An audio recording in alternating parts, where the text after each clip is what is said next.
What's up, everybody? Welcome back to another episode of Day1Radio right here on Live Hip Hop Daily. You know what I'm saying? I'm Maurice Garland, checking in online with my partner in crime, Branden Peters. What's going on with you, man? What's happening, bro? And how's everything going? You know, everything's going good, man. Like, hit a couple milestones over the weekend. One of them being, turning 40 years old on Saturday. Yes, sir. Congratulations. You know what I'm saying? That was pretty cool, man. Like the last 3 years kind of been feeling like I've been on some one-up shit. You know what I'm saying? Like, and I feel fortunate to be able to say that, because I know a lot of folks, when they approach that age, they're like, oh, damn, should have did this. Why ain't I got that? Should have did this. Why ain't I got that? But I'm feeling like shit, man. I got like a whole nother half century or more left in me. You know what I'm saying? So I feeling pretty good, man. How about how things been on your end, man? Hey, man, everything cool, bro. I'm blessed, man. As long as you can pay the bills, I ain't got to worry about that type of stuff during this time, and health is fine. I feel like you're blessed. Could be far worse.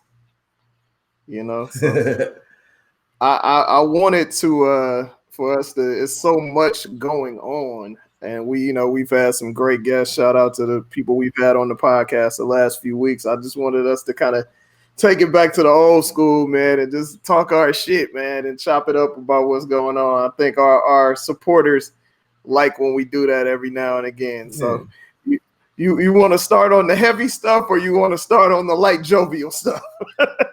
I mean, might as well get the heavy stuff out the way, man, because it's like I said, I ain't gonna lie, I was busy mostly enjoying life and celebrating over the last few days. You know what I'm saying? Like, I would see stuff here and there, but I was like, you know what? My wife finished school. I'm celebrating a birthday. It's a Memorial Day weekend. Like, I was kind of just coasting through, but it seems like a lot of folks had a lot of shit to be mad about. You know what I'm saying? Over these last few days. You know what I'm saying? Some of them, not so much. Some of them that be straight up infuriating, obviously. You know what I'm saying? But yeah, it seemed to be a lot to be pissing people off these last few days. True. Well, we can start with because it's the most recent. The brother George Floyd getting killed in Minnesota, and today they came out and said 4 officers were fired, and there were protests after the man died in police custody. Well, he ended up dying at the hospital, but he was choked, and they did not listen to him saying he couldn't breathe and he was in pain and all of those things. And, as always, it was on tape. Somebody pulled out a phone, but as always, didn't do shit. You know what I mean? So when I hear you say that, are you, pretty much, are you thinking, well, we are past the point of recording. We are now at the point of we should start recording and acting on the spot? I've always been at the point, if you see one of your people being mistreated and you are physically capable to do something about it, then you should do something about it. I do get, for the longest, we felt like the world wasn't paying attention or didn't believe us that, Black folks would get harassed and beaten and stuff by police. Right. That went out the window 30 years ago. Oh, yeah. Because everybody, you know what I'm saying? Yeah, everybody knows. So now we're at the point now where, and I get it, it's a lot of it is fear. Like, nobody wants to die at the hand of, some rogue cop or whatever. But fam, like, if you see 9 times out of 10, there are more civilians in the presence than there are police, especially if a situation goes on for a while. And it's just like, I know everybody's not a hero. Everybody's not a tough guy. I'm not a tough guy at all, but I'm like, I've never been put in the position. I have seen brothers and sisters get pulled over, or it looked like police is harassing them, and I just stand there. I don't tape no. I just want to make sure they know my presence is there. So if you pull some funny stuff, somebody is here watching. Right. And those are situations where it's like in the cut, but I just can't see myself driving down the street and seeing 4 cops surrounding a black man, black woman, black child, and got their knee on their neck facing the ground, and it's clear the brother is struggling to breathe, and I just stand there like and just don't do nothing. I don't think that's him. Yeah, and it sounds like, definitely, like I've been hearing a lot of more people like say things or infer that, look, man, we may be past the stage of just recording. Like we mastered recording the injustice, making it go viral. Sometimes you get a result, sometimes you don't. But it does sound like people are reaching that point where it's like, okay, it's time for us to start acting. And it's like, in the deep corners of the internet, depending on who you follow on social media, there are videos popping up of people fighting police and fighting them off and swinging on them and running off and, ganging up on the officer. And, of course, the police always end up, calling for backup and all that kind of stuff.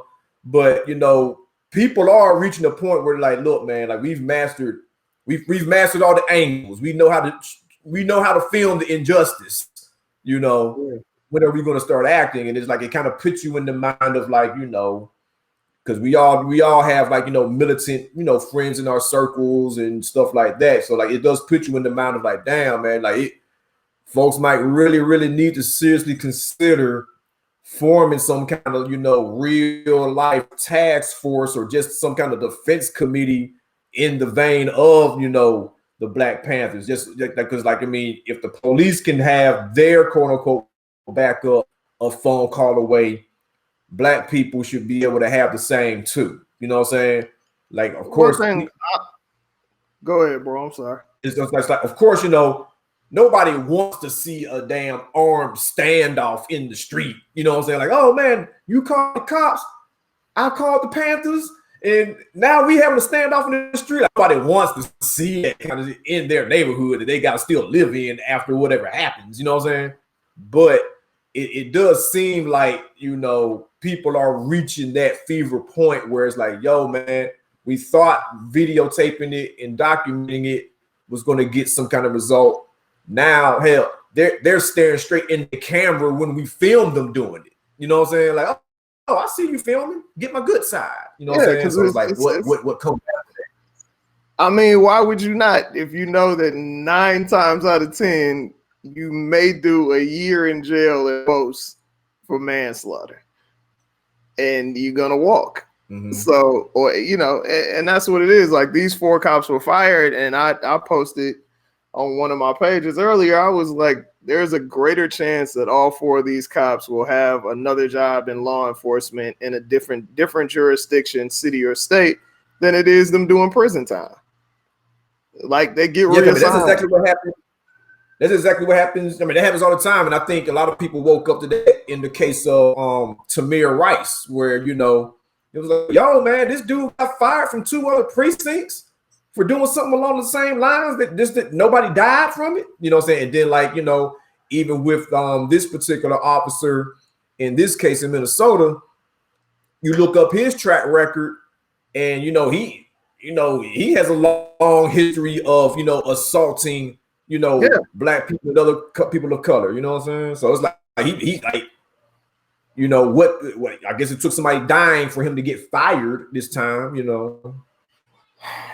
Yeah, it's a travesty, but it's gonna keep happening. If we don't protect ourselves, it is going to keep happening. We saw what happened when that Asian police officer killed that brother in the stairwell in the pink houses a few years ago.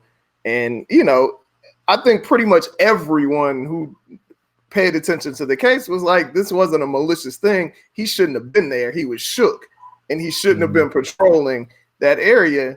Man, them folks in New York, I don't remember if the officer was Korean or Japanese. I just know that whatever particular nationality he was from the continent of Asia, his people came out in droves to support, and the DA was extremely pressured not to throw the book at him.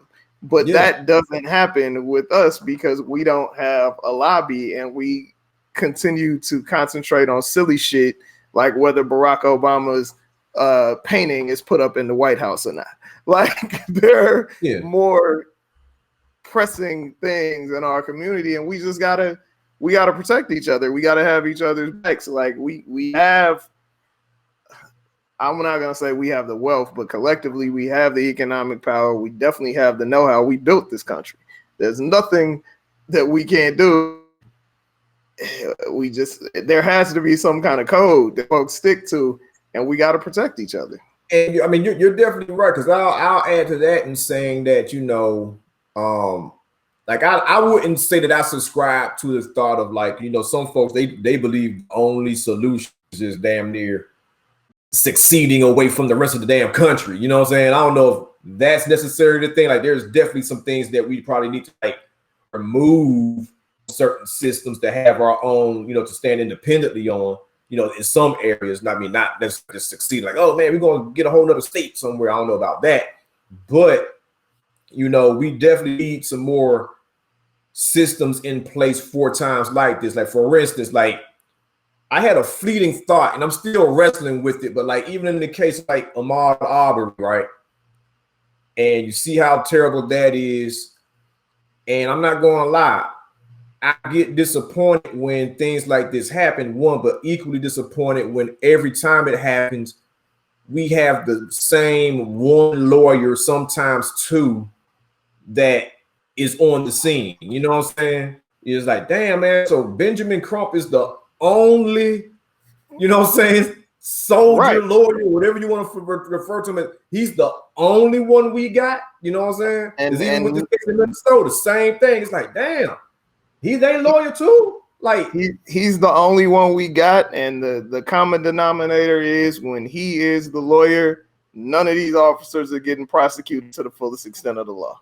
Yeah, you know what I'm saying? So it's like, damn. So it's like I had a fleeting thought, like, damn, shit. Do I need to rewrite the chapters of my life and go to law school just to, you know what I'm saying? Like, try to attempt to be one more person out here. You know what I'm saying? I'm like, damn, because like, because I was talking with some friends not too long ago. It's like, I mean, not to shit on anybody that, pursues law, but it's like, damn, like, we got so many folks that go to law school, you know what I'm saying, graduate from law school, and it's like, damn, like, are there any more people being groomed or interested in doing this work, or is it a situation where it's like, damn, we just don't know of them, or is it a thing where it's like some of them try, they see something, they get shook, and they choose to start a 911 I'm hurt business, you know what I'm saying? Yeah. It's like, we definitely got plenty of them. Like, if I get in a car wreck, nigga, I'm straight. If I get shot by the police, like, it's a whole other damn different story, Nah, you absolutely right, Brad. I mean, I've said this many times before, man. I don't, and before we go on, shout out to Tiffany Roberts, because she definitely has looked out for us on the show and plugged us in with certain things. And she's a lawyer who is out there on the front lines for sure. So there are ones out there, but yeah, your boy Crump is front and center, boy. It's like somebody got him on speed dial as soon as it go down. Yeah. So I'm like, is it about a check or is it about justice? I was like, damn, this just happened, and then this just happened, and you on both. Like, not your partner, not, what I'm saying, your assistant, you. You're like, damn. Yeah. It's kind of it's out of control, and it's funny because I feel like, because these are the thing, prison, now health issues with police are the things that are front and center on the news and a lot of times on social media when it comes to Black people, and unfortunately, that makes a lot of politicians and people that I guess a lot of voters, that's all they pay attention to, as if that is our entire existence. And that's some bullshit. Like, that made me think about the whole, I don't know if you watched the Joe Biden Breakfast Club interview. Mm-hmm. And I was just like, fam, like, there's so much more to our diaspora than the NAACP and prison reform, and COVID now is the next hot button issue. And it's just like, it's amazing. Like, people came down on Puff, aka Diddy, Sean Combs, whatever, for saying that, Democrats were no longer, or Biden in particular, was no longer going to get the Black vote without having some kind of Black agenda. And it's just like, the agendas that they say are Black agendas ain't really for us. Like, I, say what you will about Bloomberg, but his shit was specific. The rest of these cats, like I don't know if you've read over it, but it actually Biden dropped it like before the interview. I think he dropped it in early May, but people didn't start paying attention to it till later. And it's just like, fam, everything as far as the problems has something to do with Black folks, and African Americans are mentioned by name, and the whole thing is called Joe Biden's Agenda for the Black Community. But every single solution, especially the financial solutions, mention minorities, people of color, and all the other buzzwords that folks use to not say Black. And it's like, if you can address problems specifically about the Black community, which there are several, but your solutions, especially when it's tied to money, focus solely on people of color, all people, and minorities. We learn from Reagan that trickle-down stuff don't work at all. Well, like, it don't never get to us. Well, I'm not going to attempt to put a cape on for Joe Biden by no means, but, I did look over, the joebiden.com/Black America link that went out. And it's like, it say African American on there. Like, I didn't see a lot of people. Not with the solutions. If you look at the solutions, because they have it broken down quite specifically. It says it. I'm trying to look at one of like the end violence against women. And he talks about the Landmark Violence Against Women Act, which was part of the crime bill that he put out. And granted, 100%, yeah, he did.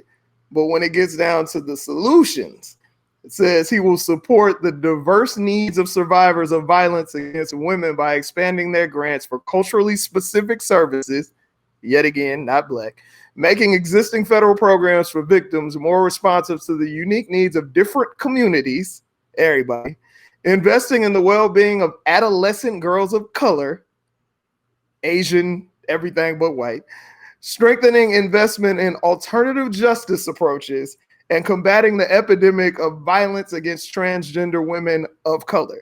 Nothing says anything about Black. And we've seen politically over time that if you don't specifically say Black folks or African Americans or foundational Black Americans, the money is going to largely go, when it say minority, to white women. When it says HBCU, we done seen at Howard, it's a ton of Asians and white folks at Howard. HBCU don't necessarily mean Black folks. And we are both graduates of HBCUs, have love and support financially and with our time of HBCUs. But let's keep it 100. It's like dealing with a used car salesman. If it ain't on paper, it ain't gonna happen. Yeah. Like, these are politicians. It's just it's a cold game, bro. Like, I'm just like, it amazes me that we keep falling for the same thing over and over and over again, and we do not press these politicians with a lobby and make them earn our vote, especially a politician who claims that Black people, particularly in his state of Delaware, have made him earn his vote. So I don't understand why this is not happening. And it's not just because you are not with Biden's bullshit don't mean you pro-Trump. Like, you can't shame people into voting for who you want them to vote for. Right. And it's like to that point, because like I've been wrestling with the thought of like, because like when we say things like, damn, I don't understand why we keep falling for this. It's like, I think I have an understanding of why. And like, granted, a huge part of it is, shit like, oh man, niggas rather have burdens or they focus on dumb shit like this. But like, I think it's also an issue of like, especially like in our generation, right? Because I was I don't know if I want to say my man's name like that, because he's in politics and shit. But a gentleman that we both saw this past weekend, you know what I'm saying? The home. Yeah.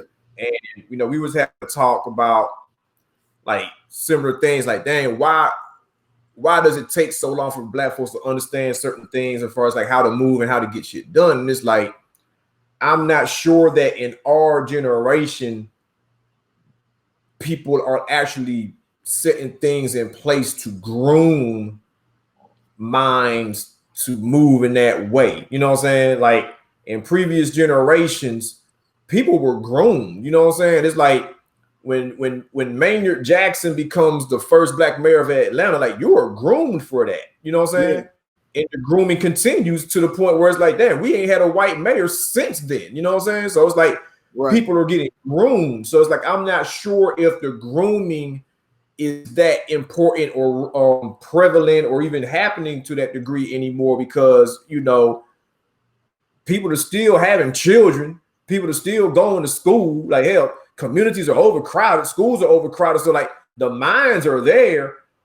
Like, I know what we need to do, but it's like we need more of the grooming for that, so that, okay, we're putting just as much energy behind the kid that wants to one day run for city council and go on to a larger political career as the dope ass wide receiver that everybody wants to see get a scholarship at a D1 school and go pro. You know what I'm saying? It's like we need to groom people to work in these spaces, in the politics, in the economics, in judicial system. Like, we need to be grooming more people so that when a suggestion comes along, like, damn, we need a lobby, there's going to be minds in place of like, okay, I know exactly what you're talking about. You know what I'm saying? It's still like, because you're kind of already starting off behind, because, you know, when you introduce that idea to some folks, they're going to like, shit, the fuck is a lobby? Right. You know, that's true. And then when it comes to the people who are capable of grooming, there's a large disconnect between, I would say, our generation, our parents' generation, just as there's a large disconnect between cats that's in their 20s and our generation as well, unfortunately, across the board. So it's like, all right, well, not so much in Atlanta because we can see the differences, but in a city like my city, there wasn't a white mayor of Oakland my entire life. And the latest mayor is one of the worst mayors, period, across the board. But she keeps getting elected, even though from white folks, black folks, everybody, they say they don't like her.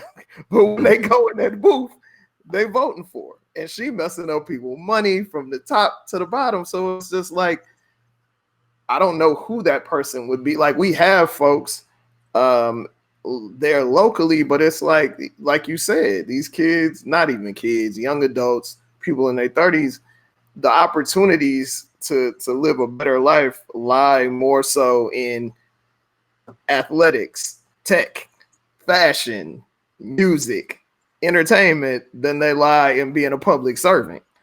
Because you got to start somewhere. And that's the thing too, because like, I mean, the harsh reality is, because we were talking about this too over the weekend, is like, I mean, compared to those things, shit is boring. You know what I'm saying? That's the harsh reality. And the paper ain't there. So now? And the paper ain't there. And the paper ain't there. You know what I'm saying? So it's like, you know, like those are the harsh realities of it. But, you know, if we also have a community where, you know, like I said, you can have the same community that births the athlete that goes on to make $300 million is also birthing the person that work at McDonald's for the rest of their life. You know what I'm saying? So it's like, you know, not everybody, like, I don't think every brain has to be wired towards like, oh man, I got to get the sexy thing going on. Like, there are some people out there who be like, bro, let's nudge you over here. Like, you know what I'm saying? You ain't the fastest runner. You ain't the highest jumper. You know what I'm saying? You ain't the most stylish cat. Hell, you might not even be the smartest person in this classroom. Let's take your brain and nudge it this way at least. You know what I'm saying? I'm pretty sure somebody wouldn't mind taking a public service job if they had to pick between that and flipping burgers. You know what I'm saying? So it's like, yeah, if we can find ways to like nudge more people in that direction, you know what I'm saying? Because I mean, like I said, the shit is boring compared to those other things. But I think in previous generations, one, they didn't have that many options. You know what I'm saying? But they had options, but it's like everything wasn't sexy. You know what I'm saying? Like, everybody was not going to be Jim Brown and damn, you know what I'm saying, OJ. You know what I'm saying? Like, shit, everybody wasn't going to be Sidney Poitier either. You know what I'm saying? So it's like, but now, like, we have so many options of so many sexy careers. Then you find yourself in places like back in 2004, where, you know, again, Diddy tried to make the shit sexy. And it's like, I mean, what is shit so sexy about going out to vote? You know what I'm saying? We appreciate the effort. You know what I'm saying? Right. It did have some kind of results, but, you know, if we can find a way to just, you know, just give people the just the reality of like, look, this shit ain't sexy, but the shit is necessary.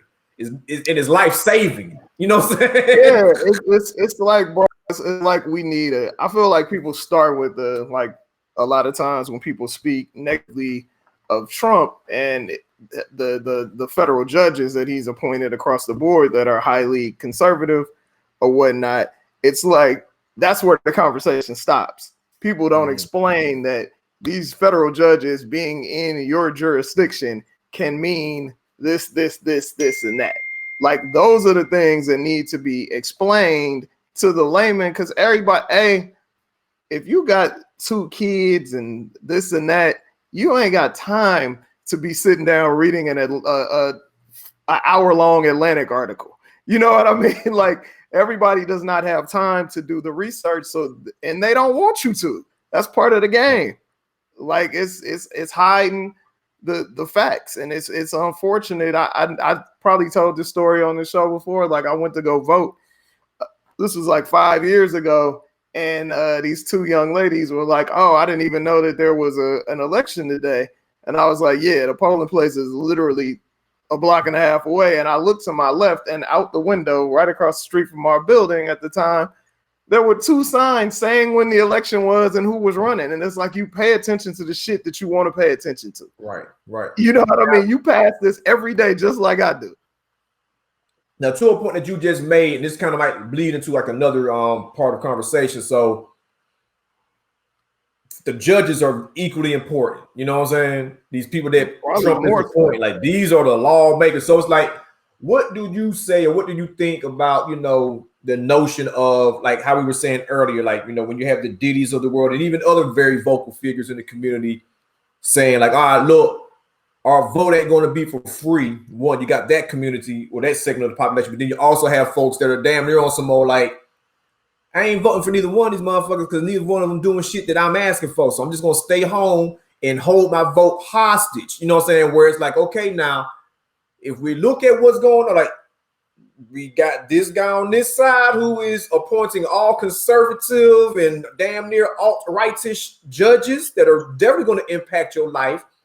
And then you have the alternative where it's like, granted, we don't know what they're going to do either. It's still a dice roll, but it's like you kind of do have some kind of comfort knowing like, okay, he ain't going to just appoint the motherfucker that's just don't give a hot damn about me either. You know what I'm saying? So like, what do you see the folks that are like kind of they're thinking about holding their votes hostage, knowing that the Republican side of things is like, yo, they are appointing the people that are really going to impact your life. So you got to find a way to get them out of there too at the same time. Whatever you do, do it strategically. That's what I say. Do it strategically and be vocal about it. Because I feel like a large reason that Biden and as bizarro as it is, Trump are hardcore going after the black voter is because so many black people sat home in the election in 2016. Like, I don't feel like they just automatically was like, oh, maybe we should go after the black voter. Like, there is a reason for it. But also, I mean, dude, like I keep saying this, Hillary Clinton won the popular vote by 3 million plus votes in 2016. And if and I get it, like there are more people that live in California than that live in PA or whatever. 100% I get it, but the Electoral College is a complete sham and it needs to be totally abolished, because if the PA where it was super close, if some of those electoral votes would have gone towards a Democrat and not 20 going to the Republican, we have a completely different outcome to the election. Like, I don't understand why we cannot just have the popular vote decide. Well, I understand why. That would completely mess up the game. I get it, but from a playing, devil's advocate, it doesn't make sense. Like, there is no mystery that we had 200 plus years, if I'm not mistaken. I believe 1876 was the last time electoral voters did not go with the popular vote, and then it happened in 2000 and 2016. Like, clearly there's a problem, right? Like, something's got to be done. Something like this. It's just The system ain't working. And I honestly feel like we're getting to the point where there's so many people that are so vocal because the world is smaller. Information is right in your hand that people are going to do stuff about it. And I'm one of those people. I vote in every election, big or small, but I completely and totally get it. People ask me all the time about presidential elections. I was like, fam, presidents are not elected. Presidents are selected. There's no business in America, in a capitalist society, where the janitor and the secretary decide who the CEO is. It don't happen. Period. And I feel like it's some Santa Claus fairy tale shit for us to believe that it does. And that's just what it is. But moving on, I don't want to. I'm sure I pissed a lot of people off. It's all good. What you think about and it's, I mean, one of the reasons that people checked out on Kanye was all his stuff talking about Trump and slavery was a choice, and he was somewhat misquoted or whatever. But now we got another, I guess, partially black person coming out on some BS in Doja Cat, with her allegedly being in alt-right chat rooms and doing songs using racial language, talking about, you know, without saying their names, black folks that have been murdered or hurt by police. And it's just like she issued an apology, which of course she would. Nobody wants to lose their livelihood. But it's just wild though, like, yo, people really do not realize that when you are on a certain stage, everyone is watching, and people who don't like you will take you down. Oh yeah, well, it's like with situations like this, because I mean, how old is this woman? Like she ain't even 25. Gotta be early 20s. So it's like, I mean, granted, I mean, you know, 13-year-olds know what's right and wrong. So I ain't trying to like necessarily say, oh man, she might have been too young, but like still, it's like this is a different generation that we are seeing rise up. So it's like, but some obviously they don't really understand that concept of like, damn, everything I do leaves a digital footprint because they're in it. Like they grew up on it. They don't know a life without it. You know what I'm saying? We know a life before social media. There's shit that we could have said or did at 15, 16 years old that if you wasn't there, you can't prove I did it or not. You know what I'm saying? Yeah. So this generation, they don't have that, they don't have that reality. You know what I'm saying? So it's like there's going to continue to be examples of people like this where it's like they said or did something 5 years ago and it's like, oh damn, don't bit me in the ass. Now, on top of that, I think it may also be a situation where, you know, this young lady, like I believe she's like, you know, you add to the young shit to the notion of, okay, biracial, she in there saying dumb shit, maybe not quote unquote knowing any better. Then you also have to consider the notion that I don't listen to her music like that. Neither. But when I saw people getting upset, it's like I was questioning, like, what are they actually upset about and who exactly is upset? Because it's like, I don't see her prancing around wearing red, black, and green, talking about, you know, I'm black any damn way. You know what I'm saying? So when she get caught out there with these old, you know, songs, tweets, or whatever it was, it's like, so what are we actually supposed to be mad at? I could see if it was a thing where this woman was out here like, yes, I am where I am at strictly because of black people spending money on my music and because of me performing at Essence Fest and winning the NAACP Image Award and, you know what I'm saying, doing all this stuff for black culture. You know, I can see people could be upset. So it's like when I saw folks getting upset, I was like, damn, like what is the actual issue outside of it just being, damn, it's fucked up that you said that. You know I'm not, I mean, I can see that for sure. I feel like if you are making money off of an art form that was created by black folks and you are insensitive to black folks, or you are just straight up anti-black in your actions, then it's a problem. Half the people that was mad probably couldn't point Doja Cat out in the lineup. Right. You know what I mean? So, you know, it is what it. Black people, period, like to be mad. That is the social society that we're living in. It is what it is. It doesn't bother me one way or another. I think people might have been more mad at Ebro defending her than they were mad at her because they look at him as, you know, somewhat of a gatekeeper for the culture and a proud black man and all of that stuff. I just look back and be like, yo, fam, we be worrying about stuff that does not matter. A lot of times, like, if you don't want to listen to them, you know my thing. Follow the money. If you don't like something, don't support it. Tell your people not to support it. Make it clear why you're not supporting it, and things will change. Because at the end of the day, when it comes to corporate America, they always gonna follow the money. Simple as that. Simple as that.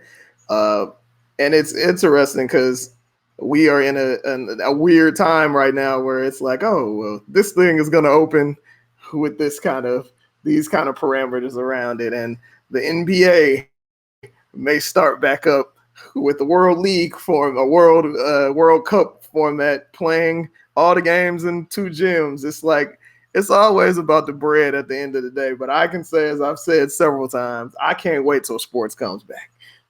I can't either, but it's like, I mean, it's just interesting because I was like, you know, the people that are most impacted are the athletes and the people that work at arenas and work for these organizations. You know what I'm saying? You don't want to see anybody just, you know, having their livelihood ripped from them. But it also just, you know, like I said, you following the money. It's like, I'm just curious, like, how is this going to work and how does it keep anybody safe? So it's like, so these cats just going to hoop and not go home to their families? I think that's what it's supposed to be. So now? I think that's what it's supposed to be. Well, they're going to, like, stay at the Walt Disney World resort, one of the resorts, and hoop at the resort, and that's that. That's wild. I mean, but bro, you gotta think about it. It's not gonna last like 6 months, but if you play in the league, you're gone for weeks at a time anyway. Mm-hmm. You go on the road trip for 2.5 weeks, playing 11 road games in a row, 9 road games in a row, whatever. You gone for a minute anyway. So if they come back in that format, what is the play going to be? Are they finishing the season, or are they just starting like the playoffs immediately? I've seen several different plans. I haven't seen anything that's concrete. I saw one plan that said that they would practice, play, I believe, 6 games to get back in game shape and then start the playoffs.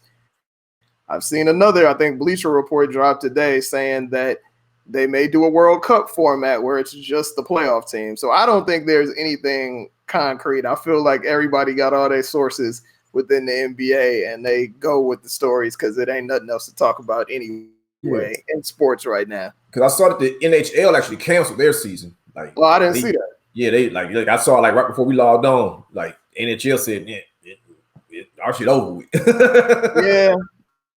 Yeah. I mean, you know, that sucks, but it's better safe than sorry. I figured I was talking to our producer H before we logged on. He was like, every baseball chilling, NBA trying to come up with a plan, the NFL is going on with business as usual. And I was like, well, shit, they've made it clear they don't care about 70% of their players. Right. So what difference do I mean, granted, because like it's May now going into June, like things don't really crank up for them until like July for training camp, and then August and all that stuff. So it's like I can see how like they can think that they can afford to go on business as usual, because like, well, our season don't start until the fall, and we can still be in a position where we just postpone it to deeper in the fall or the winter, where we're hoping that things will be a little bit safer by then anyway.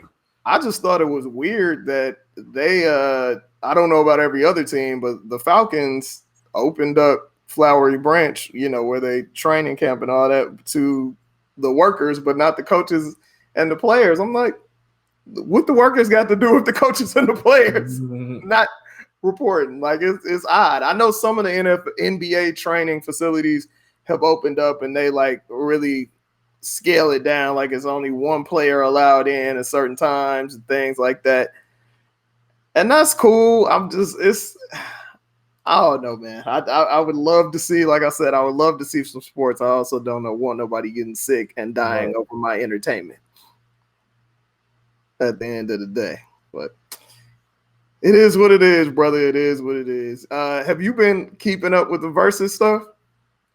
I have. I have not watched all of them because, you know, some of these folks' music I don't listen to anyway. You know what I'm saying? So it's like, I mean, I'm not starving that bad for entertainment. You know what I'm saying? Like I've watched the ones where it's like, oh, I actually listen to these folks' music, and I'm gonna know what this catalog is hitting on when I tune in. You know what I'm saying? But I've been aware of like all the ones that have happened, most definitely. You know what I'm saying? I mean, it's a good thing that they're doing. You know what I'm saying?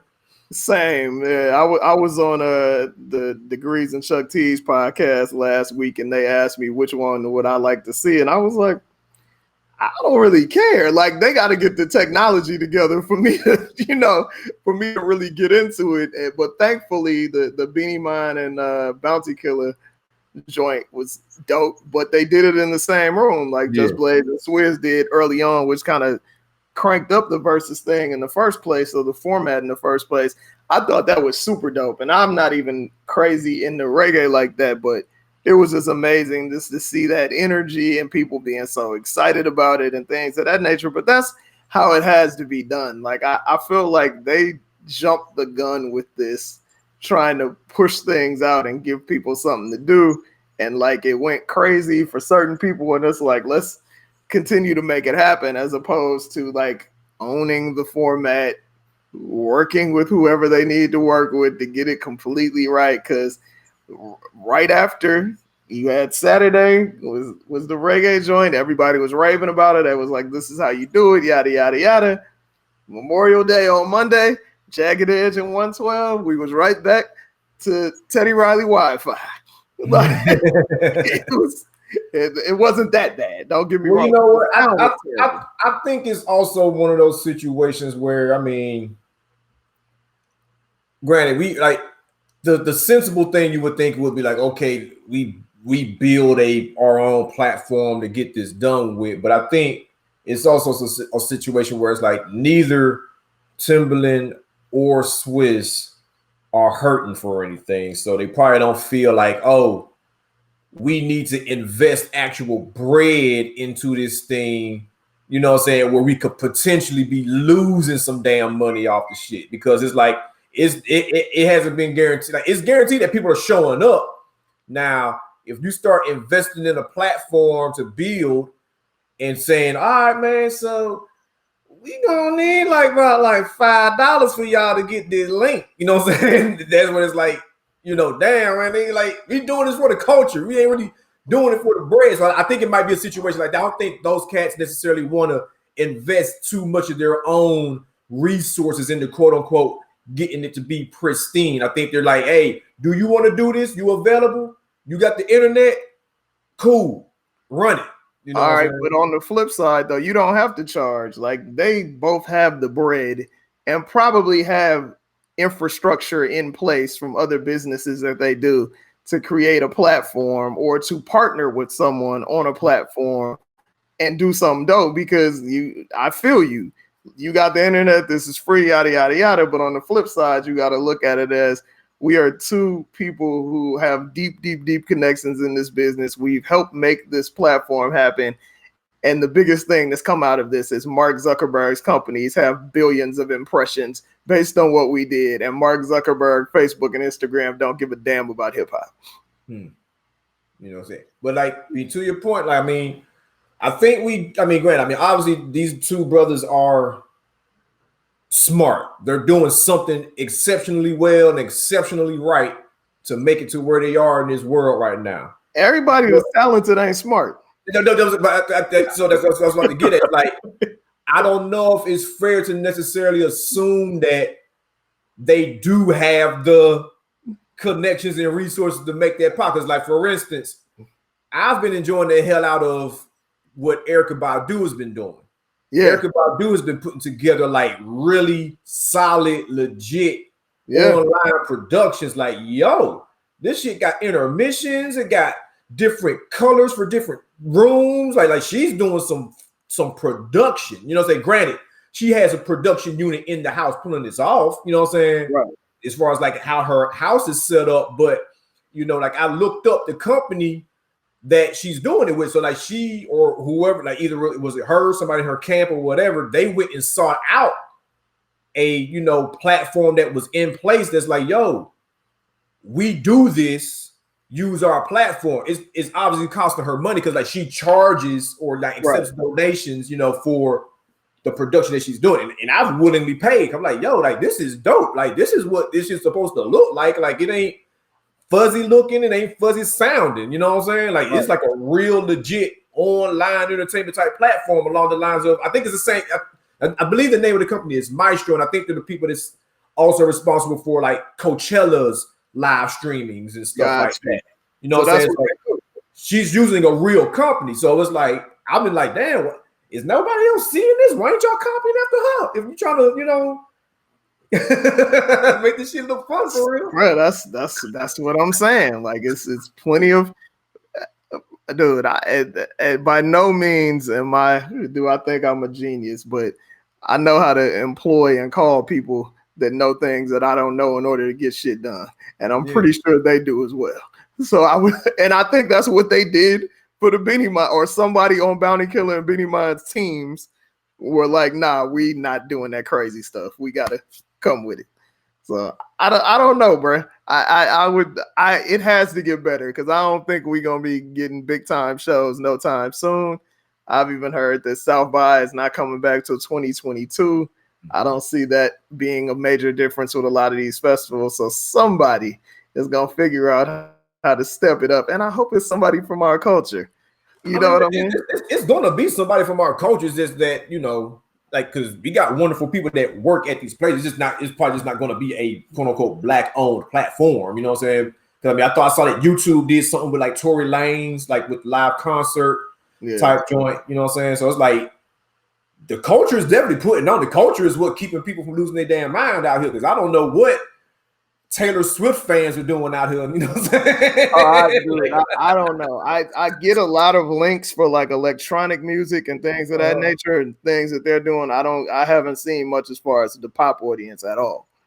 So who knows, bruh? I don't know. I don't. Neither one of us are into that like that. So we shall see. I might try to see if Georgia Florida line out here doing online battles with Mumford and Sons or some shit. It might be. Who knows? Guitar battles, banjo versus guitar or something. I don't know. Did you before we get up out of here, man? And I don't know why this was not I guess they couldn't do back-to-back hip-hop covers, but Jimmy Iovine and Dr. Dre are on the cover of GQ, the British version. And then Kanye was on the cover of the last American version. I don't know if it's against the rules to have black folks on the cover back-to-back months. So, whatever. But I mean, and if you're going to go back-to-back, I mean, you can go Kanye to Dr. Dre. Exactly. Yeah, exactly. These are two people that everybody recognizes regardless of color. So Dre made, and I think we've had this conversation offline, but Dre made a comment about how the social media has killed the air of mystery around artists, and that's one of the things that's affecting the industry. And I agree like 100% with that, because if you think about it, like arguably the biggest stars, and I mean consistent stars, not just like fly by night, but the biggest stars we've had in hip hop for the last few years, J. Cole, Drake, and Kendrick. We really don't know shit about J. Cole outside of what he tells us in music and stuff sneaking out here. I think Lil Rel accidentally put it out there he had got married. You know what I mean? Like, no, that was like my man that did Black Panther. Coogler did that. Oh, Coogler, yeah. Coogler did it. We really don't know much about Kendrick at all. And we know what we know about Drake, but if you think about it, Drake ain't just letting you know everything that's going on in his life at all. So I feel like though there's a reason, like, and I can't remember we talked about it on the air now, but I honestly feel like the major difference between the stars of the 90s, the early 2000s, and the stars of now It's like a lot of, we know this from being around them, from interviewing them, from partying with them. A lot of the rappers y'all love are lame. So you would never know that if it wasn't for social media and the 24/7 news cycle though. I have a question. So like I saw what Dre said too, and I have some thoughts as well. So like when you say affecting the industry, what do you mean? Are you saying that the person that is the artist that is on Instagram all the damn time for good or bad reasons or whatever, that their show money or endorsement opportunities or record sales are suffering because they share so much on the platform for free? I feel like if I view you as my peer or view you as being as regular as I am, I'm less likely to pay $100 for a show than I am to somebody that I look at like a Beyonce or like a Jay-Z or like a Kendrick or Drake, where it's like, wow, this person is at that level. And I'm just, everything that comes out about, every interview that comes out about, I'm gonna check it out because I don't know much and I want to learn more about this person because they're so amazing. If I see you going to Whole Foods buying the same stuff that I buy, and I know what kind of car you drive, I know who you dating every 3 weeks, it just makes you regular. Like it is in the entertainment business. So I'll give an example. Like, granted, I'm not a fan of this person's music. I mean, he has songs that I've liked over the years, but you got somebody like Boosie, right? Yeah. Boosie always on goddamn internet. But Boosie ain't hurting either. You know what I'm saying? Like, Boosie has a cult following that wants to know what he got going on. They want to know what he thinks every 5 minutes. They want to know, you know what I'm saying, what's going on in his house. So it's like, I see an artist like that where it's like, yo, this is also a thing where it's like, this is helping this person because this is an artist where it's like, Boosie probably ain't going to get a full page spread in a GQ or Esquire like how a Kendrick or a Cole does. You know what I'm saying? And then I also see an artist like the Tory Lanez. Again, like, I'm not all the way familiar with his music, but I mean, he's on the he's been on the internet every goddamn day since the quarantine. You know what I'm saying? But if him like pretty much being one of the people that kind of forced Instagram's hand to open up their platform more. You know what I'm saying? I feel like pushing Mistique. You know, it's like some things like, you know, I don't know if Mistique works for every artist. I think exposure works for just as many, you know what I'm saying? It just kind of depends on who it is, you know. But you gotta think though, with Boosie, it's the same thing he's talking about every time that he's online. It's all controversy. He's doing it to sell. That's not his real life. Like, Boosie is a diabetic. We ain't heard him talk about that in years. You know what I mean? With Tory Lanez, it's turning up and having females on IG doing wild stuff and talking shit. That's part of his thing, but we're not getting the whole life. That's my thing. Like, when you say Mistique, artists don't have a Mistique. I mean, it's like artists are giving you ain't getting the character. You're getting a lot of who they are as regular people. I feel like we are wholeheartedly getting the Tory Lanez character and the Boosie character. I don't feel like we getting who they really are. And I think that's kind of what Dre was getting at. As far as artists are showing too much of their real life to disinterest fans. Yeah, I mean, well, when you break it down, that's what Mistique is. It's like that mystery. It's like, I wonder like how you really are. I wonder what this person has for breakfast. I wonder who so-and-so is dating. Like, all of that type of stuff. Like, you can a website can post a story tomorrow showing Rihanna with a dude with his back to the camera saying they dating, and it's gonna get hundreds of thousands, if not millions, of views. So I mean, I get exactly what you're saying, but it's like I'm always curious when I hear, especially somebody like a Dr. Dre, and even yourself saying it right now. It's like, I wonder, like, who are the examples that a Dr. Dre will be talking about? Because, like, for instance, like, and this ain't in no way like kind of, I'm just using these names just for strictly context, right? Yeah. So, say if somebody like Joel Ortiz or Crooked I, right? You know, niggas that we love and listen to and everything. them posting what they ate for breakfast, is that gonna make you not check out their next mixtape? Be like, ah, man, this nigga eat Cheerios every day. Nigga boring as fuck. I ain't about to listen to this nigga mixtape. You know what I'm saying? like so it's because like, I mean, Crooked Eye Joel Ortiz aren't Andre 3000 or DAngelo or no shit. You know what I'm saying? But it's like, you know, are you looking for Mistique from those type of artists? You know what I'm saying? And like, is there a Mistique to be ruined? So like when the Dr. Dre says that, I wonder like if he has an actual person in mind when he's saying that. You know what I'm saying? Like, probably so.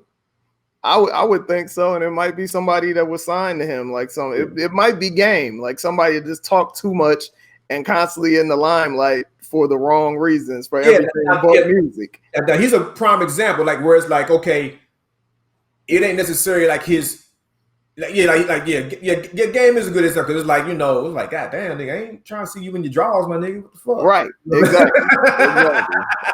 exactly. That's what I'm saying.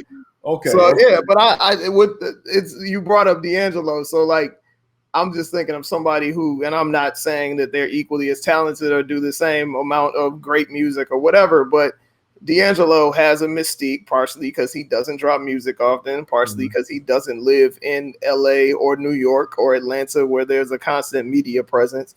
So on the flip side of that, Tank, who drops music here and there, who has, you know, songs that people love, but Tank is forever doing interviews and talking and getting quoted on things. So maybe if Tank slowed down on the interviews, didn't let us know the weird shit he be thinking about and all of that, he might be a little more successful. You never know. But I feel like across the board, if you are a certain level of stature, there should be an air of mystique. To me, it's just a difference between hitting a lick and wanting a career. Like I think most artists would love to not be able to have to tour every year and not drop an album every year and still be able to eat for a long time. Yeah. And I feel like that comes with when you drop, it is an event. You know what I mean? Like that's what it comes down to. Like he's not a huge star, but when Rock Marciano drops an album, there is a large amount of hip hop fans to where that is an event. You know what I mean? Whereas other rappers just drop a song every 3 days and it is what it is because they're gonna always be there. Right. You know what I mean? So I think I understand what the point of that was. I was just curious, like, who would he be talking about? Because every artist don't necessarily have Mystique, but especially at the Game's point, I think it also boils down to like, you know, just regular life moments. Because like you got your extremes like Game showing himself in his panties, in his drawers and shit. But then you also got somebody like a Busta Rhymes was like, yo, my firstborn graduated today. You know what I'm saying? Like, do we not want to see that? You know what I'm saying? I really feel like it's like when you're building a career more so, or when it like I don't think Busta has ever cared about any of that stuff. You know what I mean? I feel like his thing was being a dope performer, fun person, whatever. Then he cut his hair and got extra tough on us or whatnot, and that's just kind of who he is. I don't think he really cares. I feel like his trajectory is his trajectory from this point on. With Game, I feel like Game could have been a superstar if he would have played his cards right. But he's essentially, he's a really dope rapper who makes really good music and ain't had a song on the radio in a decade. Right. You know what I mean? Game should be in movies. Game should be modeling. Game should be making tons of bread. But he wants to play the position that he play. And I'm not mad at that. Everybody ain't cut out or want to be on that level. But I definitely feel like it's probably great for your mental health to not be in the public eye 24/7. Oh yeah. You know what I mean? That was just my take. But yeah, it's a pretty good article, y'all. If you don't, I don't even know where to get a British GQ, and I ain't going to Barnes and Noble. So the article is online. We'll drop it in the link in the show notes. But yeah, that was it on my end, bro. It was good catching up on air with our followers and our supporters and fans and all of that stuff. You got anything else? No, I don't, man. You know what I'm saying? Just, you know, pretty much just kind of to your point, you know, with the social media stuff, like, you know, y'all stay healthy out there, man. Don't try not to pay attention to every message you see, because I mean everybody's at the house posting stuff, you know what I'm saying? So, like, you know, make sure you like your man Marshawn say, you know what I'm saying, take care of your mentals, you know what I'm saying?